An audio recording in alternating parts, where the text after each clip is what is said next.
한번 크게 외치겠습니다. 예수 부활하셨습니다. 할렐루야. 네, 감사합니다. 오늘 부활주일을 맞이하여서 저희들이 성도님들과 함께 부활에 대해서 다시 한 번 더 우리가 생각을 깊이 할 수 있었으면 좋겠습니다. 먼저 우리 성도님들과 함께 설교로 들어가면서 그림 하나를 보여드리고 싶습니다. 여러분, 이게 지금 무슨 그림인지 한번 보시겠습니까? 지금 저 밑에 이렇게 글이 쓰여져 있는데 혹시 이게 보이시는지 모르겠습니다. 명품 브랜드 샤넬에 대한 7에서 17% 가격 인상이 예정되기 전날인 지난 5월 13일 서울 중구 롯데백화점 본점 앞에서 샤넬 제품을 구매하기 위한 줄이 오전부터 길게 늘어서 있다. 여기 지난 5월 13일이라는 것은 올해가 얘기하는 것이 아니라 몇 년 전에 있었던 이야기를 저렇게 해주고 있습니다. 가격대가, 명품 가격대가 오른다고 얘기를 하니까 7에서 17% 정도 이렇게 오른다니까 그 전에, 그 가격대가 오르기 전에 명품 브랜드 그게 저는 뭐 저게 솔직히 뭐 샤넬이 뭐 뭔지도 저는 잘 모릅니다만은 저걸 구매를 하겠답시고 저 보세요. 저기서 지금 저렇게 해가지고서 오전 내내 저날이 뭐 어떤 날인지도 모르겠지만은 직장에도 안 갑니까? 거기도 보세요. 저기 뭐 할매들이 있는 것도 아닙니다. 젊은 사람들이 저렇게 짝짝이로 저렇게 해가지고서 저렇게 날을 쓰고 있습니다. 그 위에 제목을 그래놨죠. 욜로 시대, 요즘 시대를 욜로 시대다 이렇게 얘기를 한답니다. 욜로 시대가 뭐냐? 저 영어의 약자인데 YOLO인데 You Only Live Once. 뭔 말이냐면은 한때, 지금 이 시대에 한때에 살아가는 오직 한때일 뿐이니까 그냥 인생이 그러니까 그냥 그 시대에 어떻게 살자고요? 마음껏 즐기면서 살자. 그러면서 요즘 사람들은 오늘 우리 딸하고 저 부분을 가지고서 이야기를 이렇게 하는데 한쪽 젊은이들은 그래도 정신을 차리고 이렇게 살아가려고 하는 젊은이들은 그래도 저축을 악착같이 하려고 하고 또 이렇게 미래를 꿈꾸는 그런 깨어있는 젊은이들이 있는 반면에 태반의 젊은이들이 요즘 시대가 그렇게 흐르는 모양입니다. 그냥 요즘에는 저축해가지고서 돈 벌겠다, 애 놓고 행복하게 살겠다, 이런 것, 저런 것이 없습니다. 심지어 뭐, 요즘에는 젊은이들 중에서 교회 다니는 젊은이들도 그냥, 지난번에 제 친구 사이 딸 얘기했지만, 정말로, 아버님, 그냥 뭐 저희들끼리 결혼해가지고 저희들끼리 살다가 그냥 죽을랍니다. 애도 안 낳겠습니다. 그러니까 손자, 손녀 기대도 하지 마세요. 이런다는 거예요. 지금 그것뿐입니까? 그냥 뭐든지 지금 바깥에서 그렇게 해가지고서 집 사는 것보다도 더 조금 저축돼 가지고서 그것도 뭐 이렇게 직장 생활 오래 이렇게 하는 것도 아니고 당장 여행 갈 수 있는 경비가 벌어지면은 그거 가지고서 그냥 가서 재미있게 살다가 그냥 재미있게 여행하다가 거의 뭐 죽으면 그만이고 이게 지금 요즘 시대의 모습이라는 것입니다.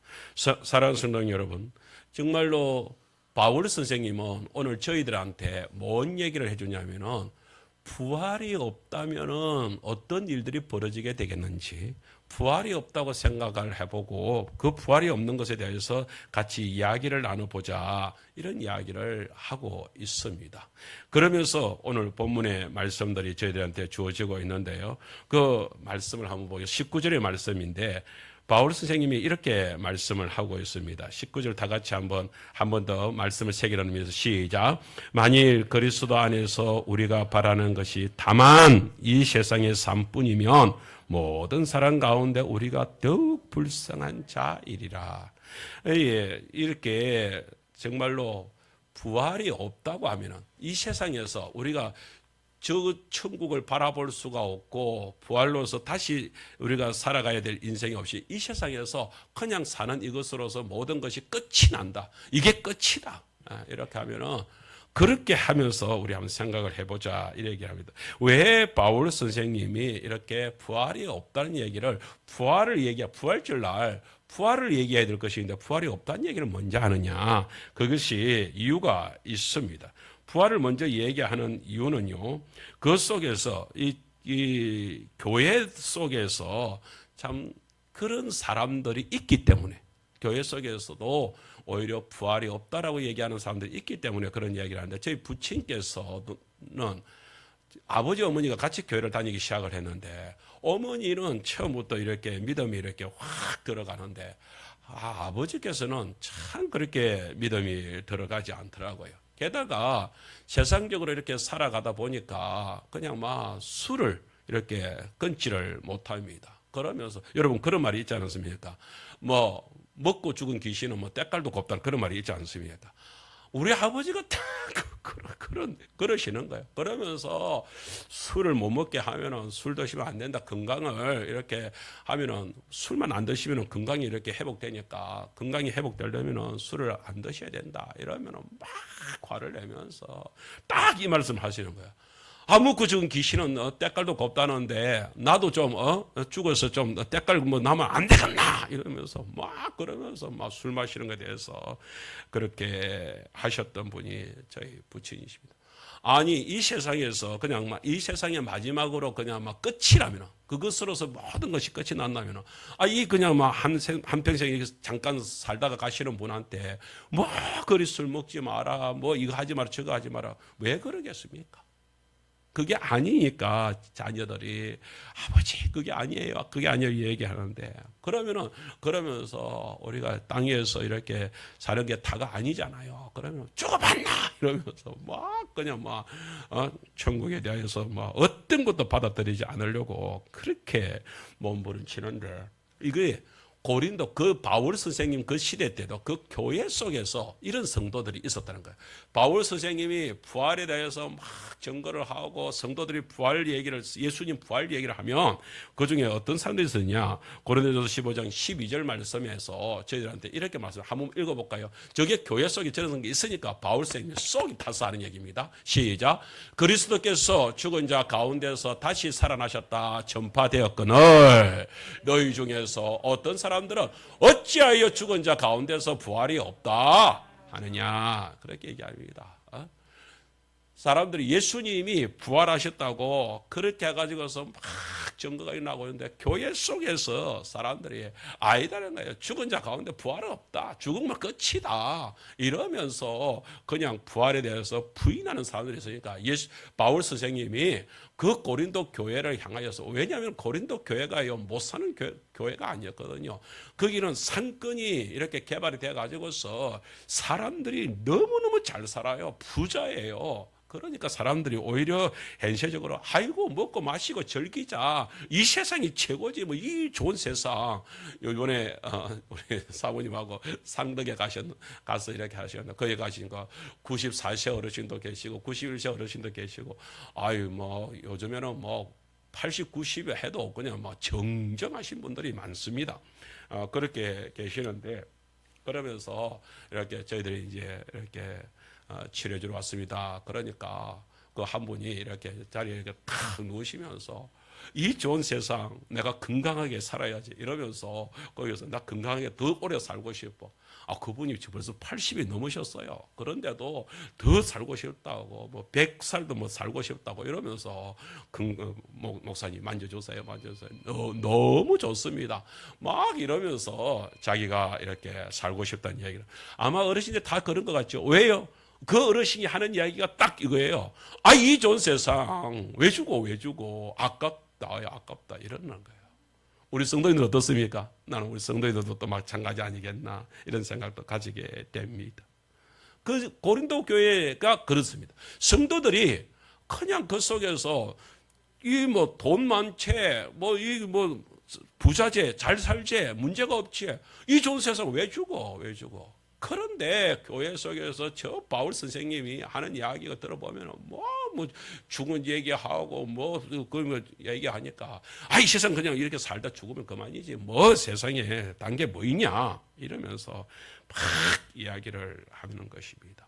바울 선생님이 바로 그렇게 말하는 그 부활이 없다. 그냥 뭐 이 세상의 것이 최고다. 그냥 이렇게 살다가 그냥 죽으면 그만이지. 뭐 이렇게 말을 하는 사람들한테 하는 이야기가 그게 아니다라는 거예요. 그게 아니다. 만일에 그렇게 해가지고 이 세상의 것으로서 이 세상에 사는 것으로서 마지막에 끝이 나는 것이라고 한다면 뭐예요?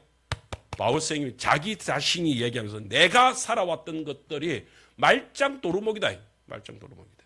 그런 이야기를 하는 것이에요. 말짱 도루묵이란 말이 뭔 말인지 아시죠? 다 부질없는 것이에요.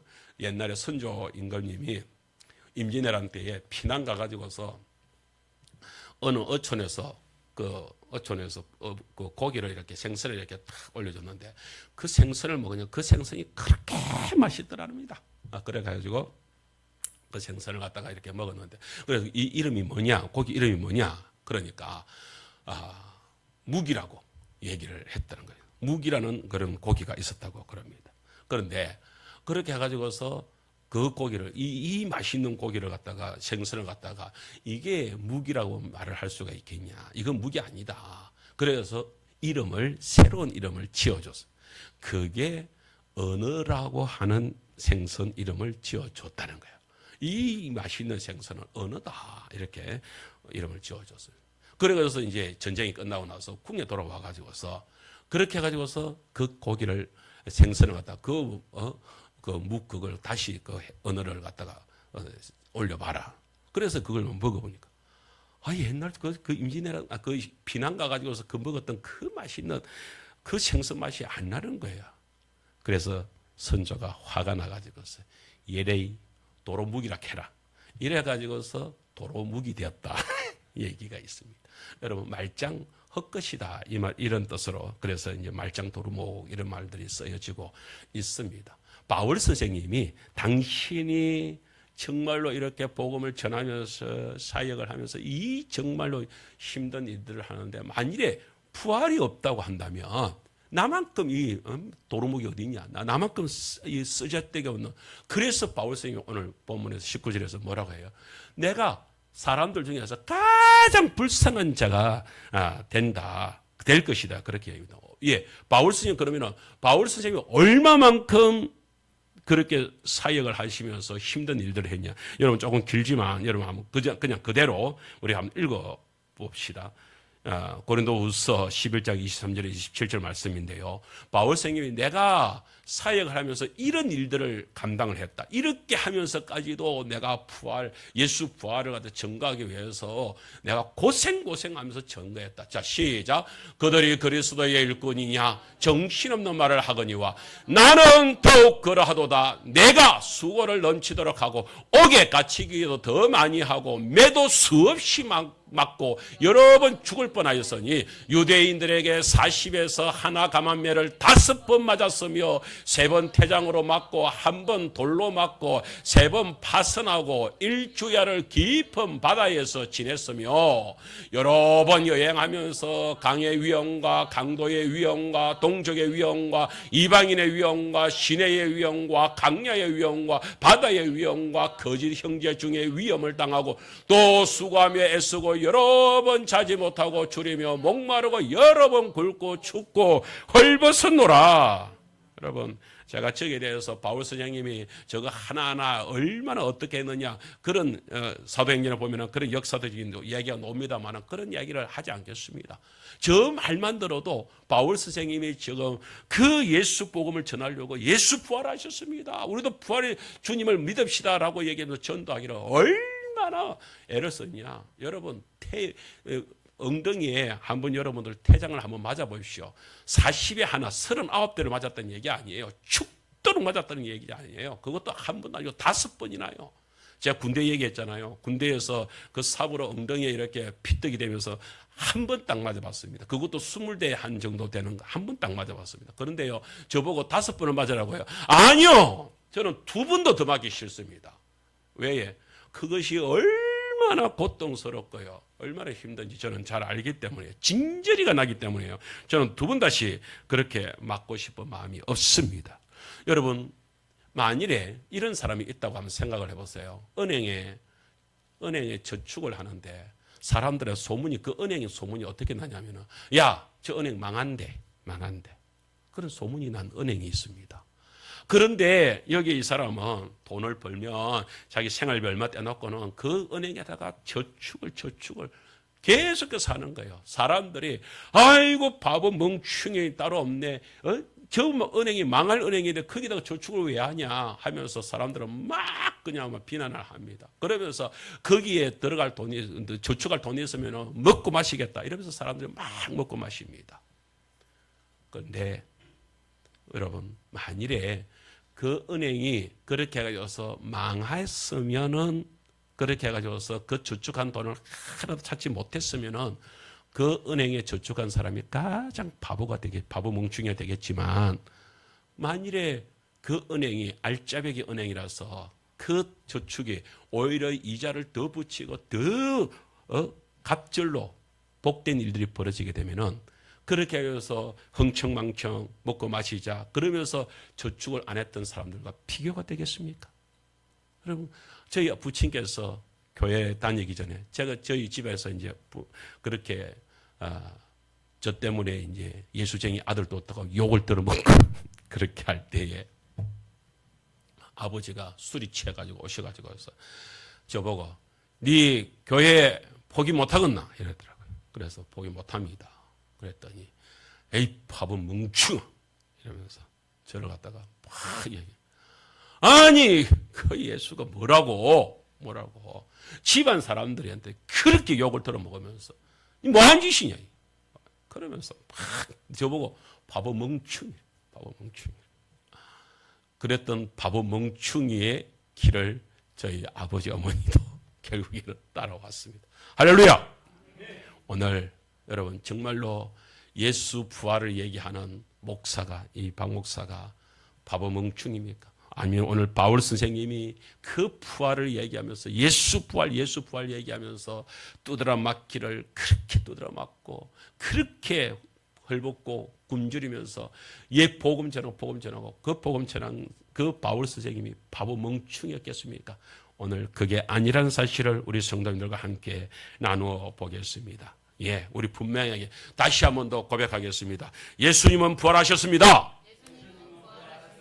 예수님은 확실하게 부활하신 주님이십니다. 고린도전서 15장 20절 시작.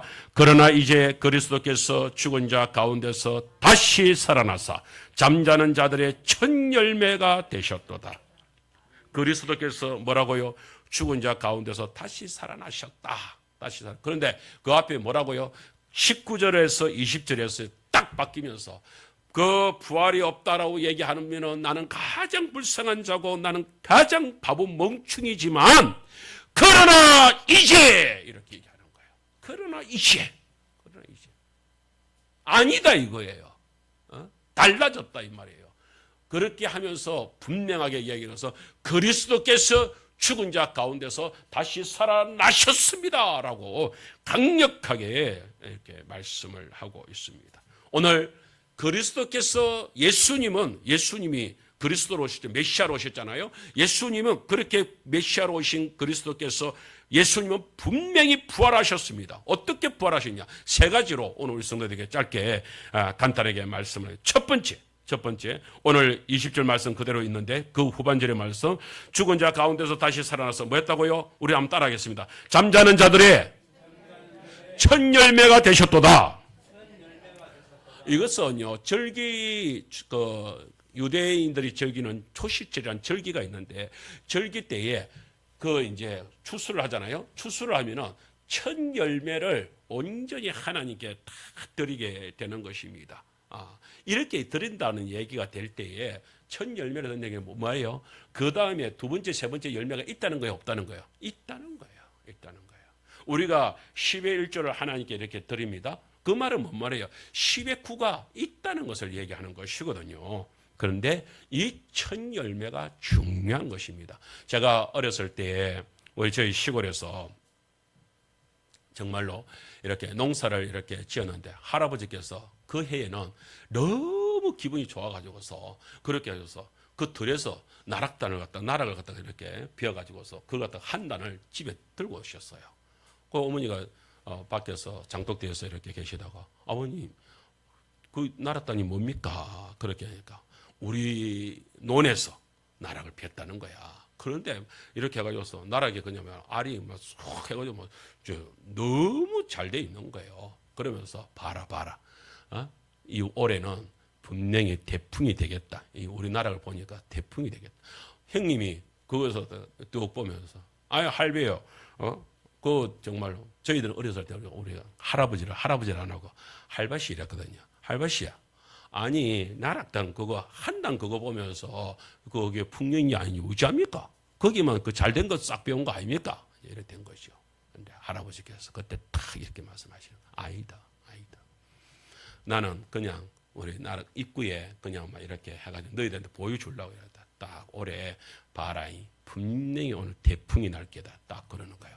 그래가지고서 그에 이제 나락을 베고 그렇게 탈곡을 했습니다. 우리 보통 그게 조금 큰 논이 있었는데 한 너마직이라고 그렇게 한 1000평 되는 땅이 있었는데 그 땅에는 보통 잘 된다 했을 때에 한 40가마 정도 35가마에서 40가마 정도 놓으면은 그렇게 잘 된다 하는 논이었습니다.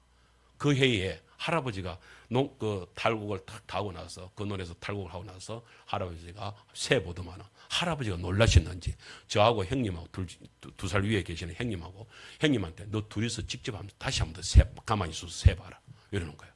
그래 둘이서 형님하고 저하고 이렇게 해서 하나씩 탁 씌었습니다. 지금도 그 숫자가 잊혀지질 않습니다. 가만히 그 쭉정이로 놓은 거 몇 가마 그 빼놓고 알곡으로만 싹 뽑아낸 것이 50가마가 노는 거예요. 평상시 때도 잘했다 하면은 40가마까지 나오면은 잘 되는 논이다 그랬는데 그 해에 도대체 얼마나 풍년이 들었길래 50가마가 나온 거예요. 할아버지가 어떻게 알았겠습니까? 여러분 제가 이 얘기를 왜 여러분들한테 해주는지 아시겠습니까? 여러분 첫 열매가 되셨다. 예수님이 첫 열매가 우리는 그러잖아요.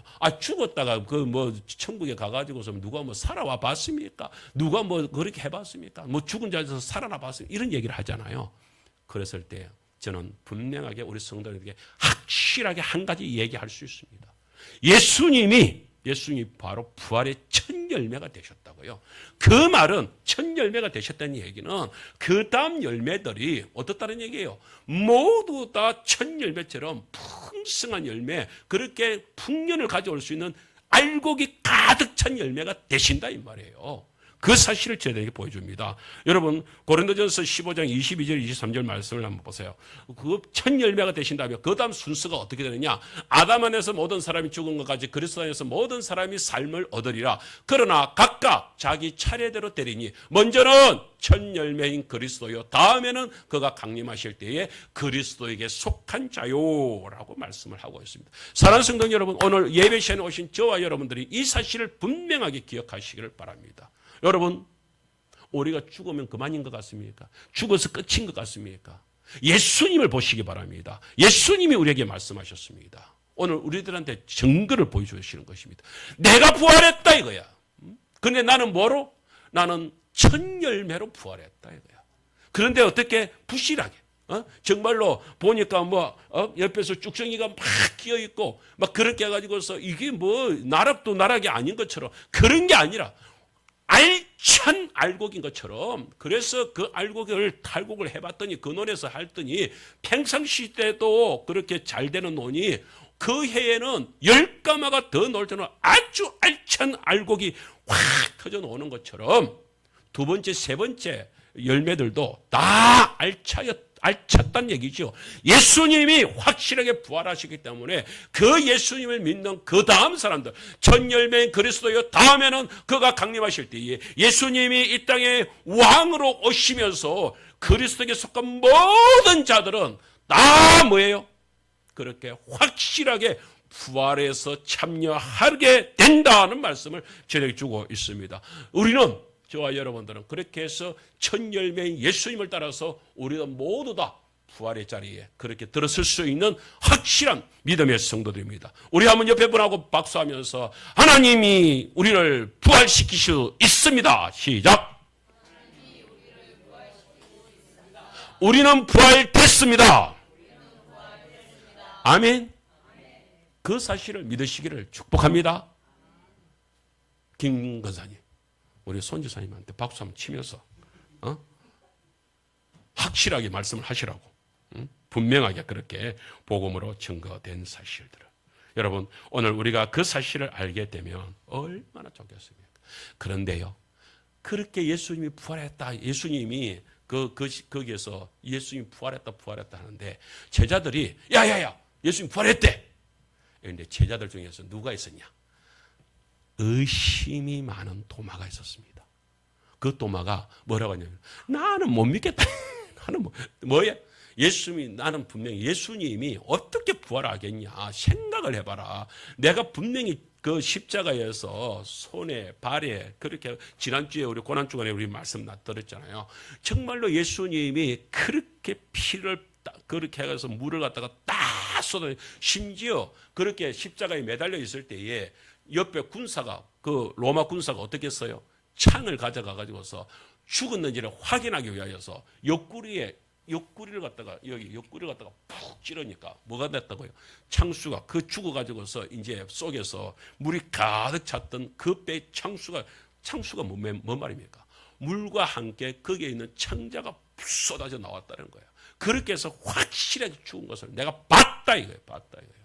그러니까 자기는 뭐예요? 그래서 예수님의 그 손발 그렇게 확실하게 못 박힌 그 흔적이 있는 거 그거 안 보면은 옆구리에 그 창자고 안 보면은 내가 못 믿겠다. 그런데 예수님이 화내지 않으시고 그 도마에게, 그리고 제자들과 함께 있는 도마에게 그날 오셨습니다. 자, 오셔서 뭐라고 했습니까? 요한복음 20장 27절 29절 이렇게 말씀합니다. 시작. 도마에게 이르시되 네 손가락을 이리 내밀어 내 손을 보고 네 손을 내밀어 내 옆구리에 넣어 보라. 그리하여 믿음 없는 자가 되지 말고 믿는 자가 되라. 도마가 대답하여 이르되, 그렇게 이제 확실하게 예수님이 딱 보여주니까 그것을 딱 보고 나서 도마가 하는 얘기가, 우리 다 같이 시작. 나의 주님이시오 나의 하나님이시니다. 아멘. 그 고백을 하면서 예수님께서 뭐라고 말씀하시죠? 너는 나를 본고로 믿느냐? 보지 못하고 믿는 자들은 복되도다. 오늘 성도 여러분, 오늘 우리 예배 시간에 오신 저와 여러분, 우리는 솔직히 이 지금 이야기만 듣잖아요. 오늘 도마처럼 그렇게 해가지고 니는 꼭 봐야 믿겠냐 이러면서 좀 안쓰러운 모습으로 이렇게 말하는 것이 아니라 오늘 우리들은 맞습니다. 내가 알고기 그렇게 풍년이 되는 것처럼 나도 예수님이 확실하게 부활했으니 나도 부활될 줄 믿습니다 하고 그 믿음으로 도마처럼 의심하지 말고 확실한 믿음으로 살아갈 수 있기를 주님 축복합니다. 네, 그렇게 되었으면 좋겠습니다. 정말로 제가 여기 신학자 한 사람 이야기를 좀 하겠는데요. 요 맥그라스라고 하는 교수님이 이런 말을 했습니다. 그냥 한번 말씀을 한번 들어보세요. 부활에 대한 역사적 증거로서 초대 그리스도인들의 뚜렷한 변화와 기독교의 갈목할 만한 발전을 들 수 있다. 초대 교회에 관한 사도행전 기록에서 두드러진 특징을 찾아낸다면 제자들에게 있었던 뚜렷한 변화일 것이다. 이러면서 이 교수님이 마지막으로 이런 말씀을 했습니다. 칼이나 무력이 아닌 설교를 통해 전파된 초기 기독교는 급속도로 확장되고 큰 영향을 미침으로써 4세기 초반에 로마 제국의 공식 종교로 인정되었다. 이 신앙의 근간이 되는 사상이 바로 뭐라고요? 부활신앙이었다. 할렐루야. 그렇습니다. 부활신앙이요. 결국에는 그 부활신앙이 그 교회를 핍박했던 로마를 갖다가 뒤집어 엎어가지고서 로마가 하는 수 없이 드디어 황제가 손을 들고서 기독교로 공인하는 그런 역사가 일어났습니다. 뭐 때문에요? 부활신앙의 그 확실함이 모든 제자들에게 꽉 들어차가지고서 사람들이 인정하지 않을 수가 없는 일들이었다. 바울스님 보세요. 그것이 확실해. 자기가 뭐예요? 교회를 갖다 핍박했던 사람이잖아요. 교회를 갖다가 완전히 전멸하면서 교회를 죽였던 그런 주인공이잖아요. 그런데 그 사람이 예수님을 어떤 예수님이요? 부활하신 예수님을 딱 만나버리고 나서 그때부터는 이 사울이 완전히 이 세상에 있는 자기 출세할 수 있는 모든 것들을 다 버리고 자기는 온전히 믿음으로 들었었다는 사실을 분명히 보게 됩니다. 오늘 두 번째 저희들이 말씀을 드리고 싶은 것은요, 예수님이 부활하셨다는 것이 뭔 얘기인지 아십니까? 예수님은 이 땅에 왕으로 부활하셨다는 사실을 기억하셔야 됩니다. 고린도전서 15장 24절 25절 말씀 다 같이 읽어보겠습니다. 그 후에는 마지막이니 그가 모든 통치와 모든 권세와 능력을 멸하시고 나라를 아버지 하나님께 바칠 때라. 그가 모든 원수를 그 발 아래에 둘 때까지 반드시 왕노릇 하시리니. 아멘. 하나님 예수님께서 왕이 되셔서 뭐예요? 모든 통치, 모든 권세, 모든 능력을 멸하신다라고 얘기합니다.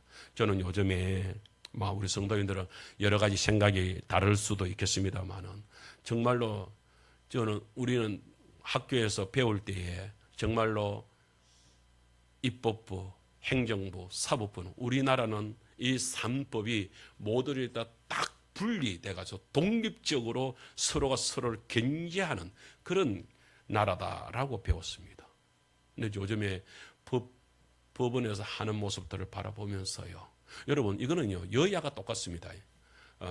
사실은 법이 잘못됐다라는 얘기는요, 우리가 그러잖아요. 법은 법으로서 딱 써야 되는데 어떨 때는 우리 지난번에 윤석열 대통령 이렇게 유치에서 놓을 때에 저 좌파 세력들은 또 뭐랬는지 아십니까? 막 얘기하면서 세상에 법이 이렇게 잘못되면 되냐 이러면서 막 이제 윤 대통령 편으로 들었었다 이러면서 막 비판을 하더라고요.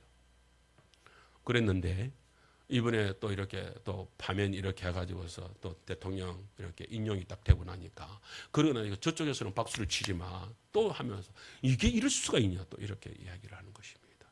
아무리 봐도 저는 입장에서 지금 볼 때에 정말로 지금 국회도 이렇게 바르게서 국민을 위하여서 국회가 바르게 서 있는 것처럼 보이지도 않고 또 이렇게 정부도 이렇게 뭔가에 좀 흔들리고 있는 것 같고 사법부를 특별히 바라보게 될 때에 큰 애들이 정말로 사법부의 재판 판사들은 여야가 없어야 되잖아요. 딱 중심에 서가지고서 누가 뭐라더라도 재판을 한 거에 대해서는 모두가 다 그래 저게 맞아 이렇게 돼야 되잖아요. 그런데 한쪽에서 너무 반대의 이야기가 논다면 사법부는 뭔가를 잘못하고 있는 것입니다. 저는 사법부가 이랬던 대통령을 갖다가 이렇게 파면을 시켜도 안 시켜 그게 중요한 것이 아니라 만일에 그게 법으로 합당하게 옳아가지고서 그렇게 된 것이라면 저는 거기에 수긍하겠습니다. 그런데 지금 그게 아니라고 말을 하고 있는데도 불구하고 저런 일들이 벌어지고 있는 것은 문제가 있지 않냐 이런 것이죠. 뿐만 아니라 여러분 정말 더 억울한 것은요, 우리 이 시대 속에서요 이런 어떤 정치적인 것, 이런 경제적인 것 이런 것들이 아니라 사실은요 우리 여기 학예 지역만 하더라도 마을마다 가다 보면은요 얼마나 어둠의 영들이 많이 깔려 있는지 모릅니다. 우리 여기 가까이 있는 현승이만 봐도 그렇잖아요. 저 백회의 치용이만 봐도 그렇잖아요. 아니 곳곳에 정말로 영적으로 흐려진 귀신에게 사로잡힌 것인지 무슨 희한한 영에게 이상한 어둠의 영에게 이렇게 저렇게 사로잡혀 가지고서 있는 사람들의 모습들을 살펴보면서 참 세상이 어둡다는 것을 보게 됩니다. 그런데 예수님께서는 이 땅에 오셔서 뭐 한다고요? 모든 통치와 모든 권세와 능력을 멸하신다. 사단의 권세가 우리를 갖다가 아직도 움켜쥐고 있는데 이 움켜쥐고 있는 이 사단의 권세를 누가요? 예수님이 멸하실 수 있다. 예수님이 누구시기 때문에? 왕이시기 때문에, 그것도 이길 수 있는 왕이시기 때문에 그렇게 할 수 있다는 것입니다. 요한계시록 20장 6절 말씀입니다. 그들이 하나님과 그리스도의 제사장이 되어 1000년 동안 그리스도와 더불어 왕노릇하리라. 아멘. 여러분, 예수님이 왕으로서 계실 뿐만 아니라 그와 함께 우리도 왕노릇할 수 있다는 사실을 우리가 기억해야 될 줄 믿습니다. 여러분, 이 땅에서 이 왕노릇 하시는 주님은 언제까지요? 그가 모든 원수를 그 발 아래에 둘 때까지. 지금도 그렇잖아요. 지금도 어떤 면에서는 우리가 꼭 교회가 무너지는 것 같이 보이는 이 땅의 모습이긴 하지만 그러나 아닙니다. 주님께서는 끝까지, 언제까지? 그 모든 악한 세력들을 발 아래 둘 때까지 주님은 우리와 함께 싸워 주시겠다고 약속을 하고 계십니다. 그 부활의 주님과 함께 우리는 살아가고 있다는 것입니다. 그 주님께서 끝까지 싸워주실 때 어디까지 끝까지 싸워주시냐? 오늘 세 번째 마지막으로 26절 말씀을 우리가 같이 한번 힘있게 읽겠습니다. 시작. 맨 나중에 멸망받을 원수는 사망이니라. 아멘. 예수님이 이 땅에 오셔서 마지막으로 멸하실 원수는 사망이다. 여러분 저기 보세요. 맨 나중에 멸망받을 원수는 사망이니라. 저 말을 갖다가 우리가 잘 생각을 해야 됩니다. 여러분 죽음이 원수입니까? 손 집사님, 죽음이 원수입니까? 그렇다고 생각하십니까? 어떻게 생각하세요? 김봉님 성도님, 죽는 게 무섭습니까? 좋습니까? 무섭지요. 죽는 게 좋은 사람 손 들어보세요. 죽는 게 좋습니까? 저분은 다른 걸 알기 때문에. 그러나 일반적인 사람들은 죽는 게 무섭습니다. 우리 옛날에 장건사님이 그러시더라고요. 오늘 부르분 장건사님 안 오셨네. 내가 장건사님 안 오고 내가 지금 언제 있었어? 장건사님 어디 갔습니까?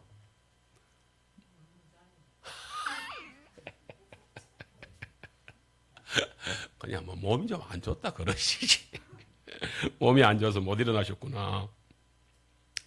그런데 장건사님이 전에 몸이 너무 안 좋으셔서 그렇게 했을 때에, 그런데도 이상하게 장건사님은 또 회복이 되고 또 회복이 되고 또 그래서 또 집으로 돌아오고 그랬잖아요. 그때만 딱 장건사님이 그러는 거예요. 아이고 그냥 하나님이 날 그냥 막 천국에 데려가야지. 와 또 살려줘가지고 와 또 살려줘 이러는 거예요.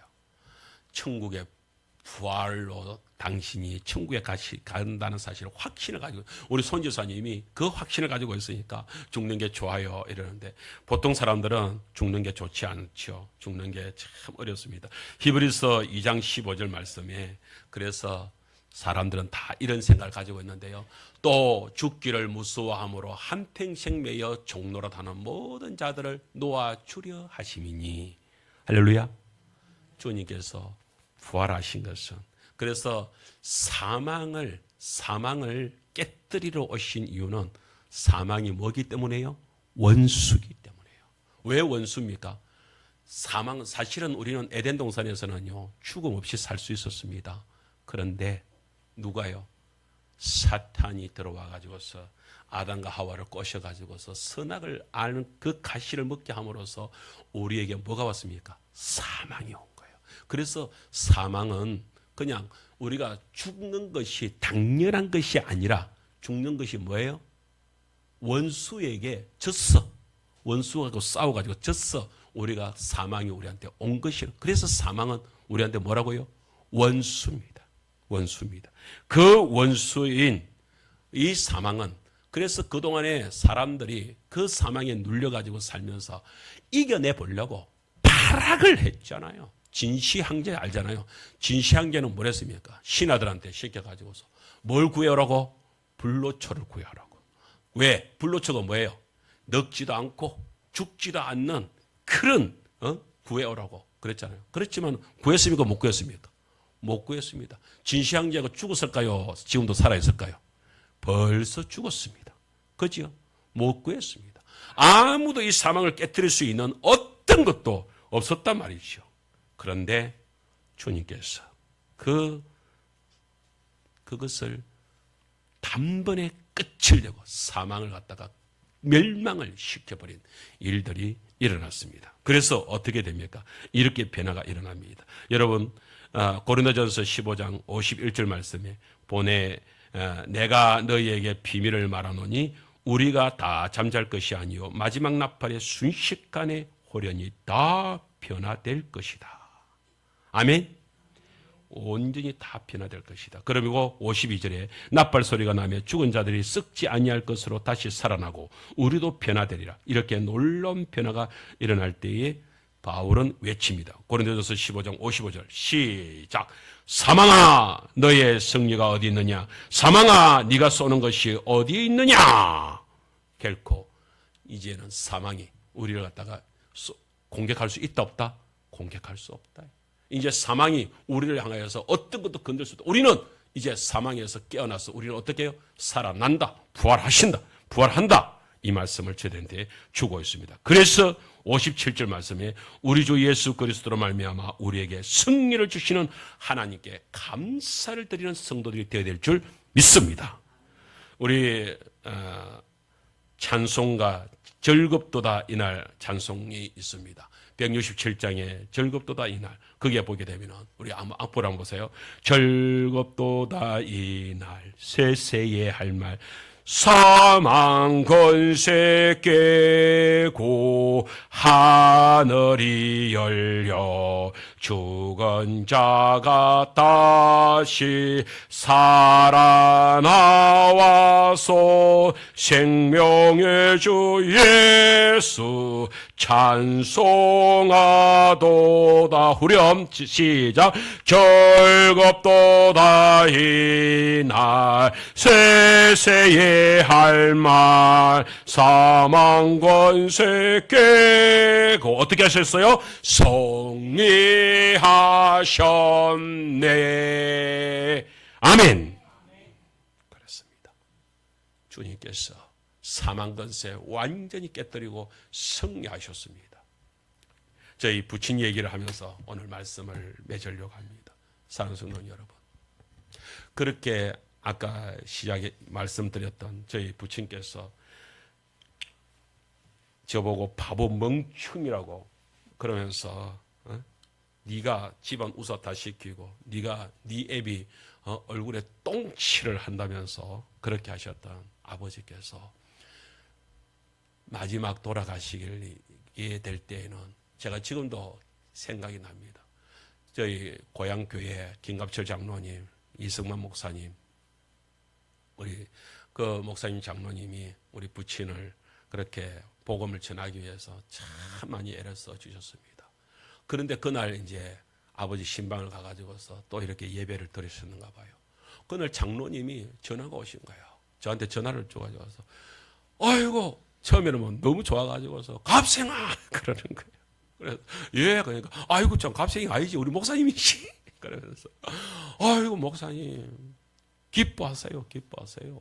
그러면서 좋아, 네 이제는 네 마음 나도 된다 이러는 거예요. 그래서 장로님 뭔 얘기입니까? 그러니까 장로님이 울먹거리면서 네 수고했다, 갑생아, 네 정말 수고했다. 박무사, 네 축하한다. 아버지가 오늘 확실하게 우리 앞에서 목사님 앞에서 그렇게 신앙을 고백을 다 했다. 예수님 확실하게 믿고 천국 갈 수 있다라고 그렇게 고백하면서 눈물을 흘렸다. 아버지가 눈물을 흘렸다. 그렇게 얘기를 하시는 거예요. 나중에 장례식이 끝나고 나서 아버지께서, 어머니께서 저희한테 그 얘기를 해주는 거예요. 너 아버지가 사실은 죽기 전에 우리 목사님을 한번 불러달라고 얘기를 하더라 그러는 거예요. 왜 그 바쁜 아를 부르려고 그래요? 바쁜 아 부르지 마시오. 그러니까 아니다.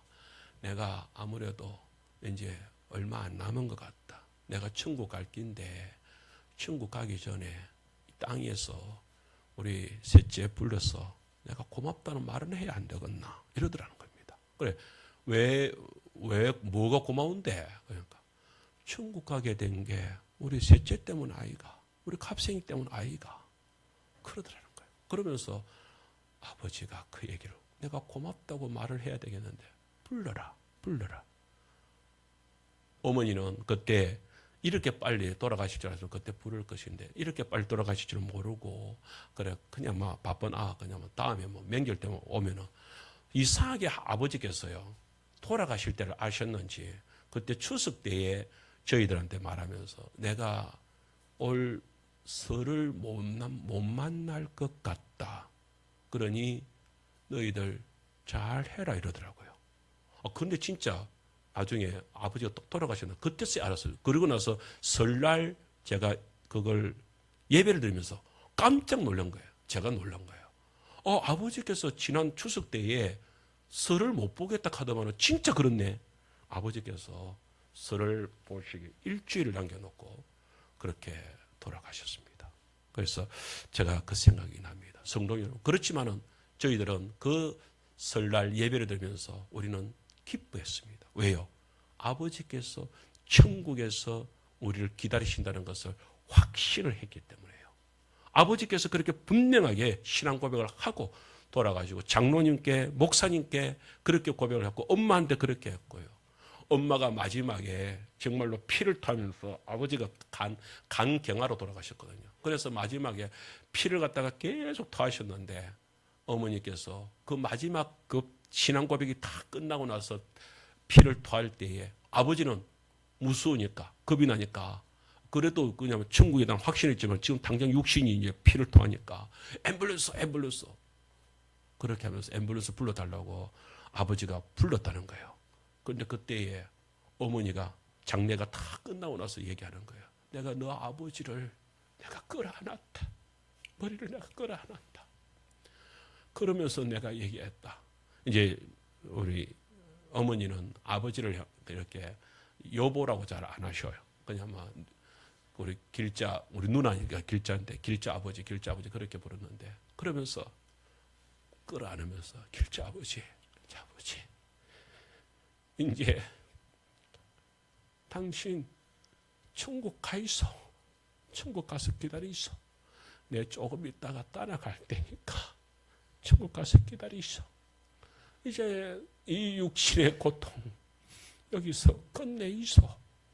그랬다는 거예요. 그러면서 어머니가 대성통곡을 하면서 옵니다. 내 그때 일부러 안 불렀다. 더 이상 너 아버지 육신의 고통 더 이상 보고 싶지 않았어. 안 불렀다. 천국에서 더 건강하게 더 복되게 살 것인데 내가 더 이상 그전에는 아버지가 천국을 천당 가는 것을 갖다가 모르고 죽는 걸 겁을 내니까 내가 그렇게 앰뷸런스를 부르고 한 번은요 아버지가 병원에서요 갔는데 혈관 7군데가 터져가지고요 그렇게 했었는데도 아버지가 살아나셨습니다. 하나님께서는 아버지가 마지막 신앙 고백 확실하게 예수님 믿습니다. 그리고 예수님 믿고 내가 천국 갈 수 있습니다. 내가 부활의 주님 믿습니다라는 그 고백이 터질 때까지 기다리셨던 것 같아요. 그러니까 그래서 확실하게 가지니까 엄마가 이제는 천국 가도 된다. 이제 천국 갈 수 있으니까 당신 천국에 가서 기다리세요. 그랬다는 거예요. 저는 오늘 이 말씀을 우리 성도들에게 분명히 말씀을 드립니다. 여러분, 제가 우리 사모님하고 엊그제 그런 얘기를 했습니다. 우리 집사람이 그러는 거예요. 우리 은퇴하고 나서 뭐 할까? 땅을 좀 해가지고서 농사를 지을까? 근데 저는 솔직한 얘기로 저는 뭐 시골에서 이렇게 농사 지면서 산 놈이 돼가지고서 저는 농사가 너무너무 싫습니다. 솔직한 얘기로. 농사 짓는 게 막 진절머리가 나서 싫습니다. 흙 파는 것도 싫고, 막 모내기 하는 것도 싫고, 다 싫습니다. 근데 저한테 한 가지 소망이 딱 생긴 거예요. 사모님과 함께 정말로 이렇게 어르신들, 요즘에 마을 해관에 가면서 어르신들 이렇게 만져주잖아요. 어르신들이 너무너무 좋아해. 자기들 뭐 이렇게 하면 뭐 잠을 잘 잔다. 그러면서 뭐 이렇게 뭐 아팠던 것도 낫는다. 막 이러냐면서 너무너무 좋아하는 거야. 그래서 잘 됐다. 이게 내 마지막 사명인갑다. 복음 전하면서 어르신들 만져주면서 그러면서 치료시켜주고 그렇게 하면서 이야기해주고 복음 전해주고 이보다 더 좋은 게 어디 있노? 나 이거 하면서 나 평생 살란다. 그렇게 그 당신도 같이 따라가자. 내가 그랬습니다. 그럼 누가 옆에 있는 그 여자 누구요? 그럼 우리 할망구요. 하고 내 자랑할 테니까 같이 가자. 네, 이러면서 우리 집사람한테 얘기했는데 우리 성도 여러분, 우리가 마지막에 우리가 어차피 주님 앞에 설 것이잖아요. 설 때에 우리는 다 우리가 천국에서 왕노릇하면서 살 것인데 이 땅에서 조금 고생하는데 복음 전하면서 고생하는 삶을 살았으면 좋겠습니다. 그런 삶을 살 때에 오늘 확실하게 나도 이제 예수 믿고 부활할 수 있다. 예수 믿은 나는 부활의 성도다. 부활 성도다. 그 사실을 믿고서 믿음으로 전진하면서 살아가면서 우리도 이웃에게 또 그렇게 전도도 하고 그렇게 하면서 예수 자랑하면서 살아가는 성도 되시길 주님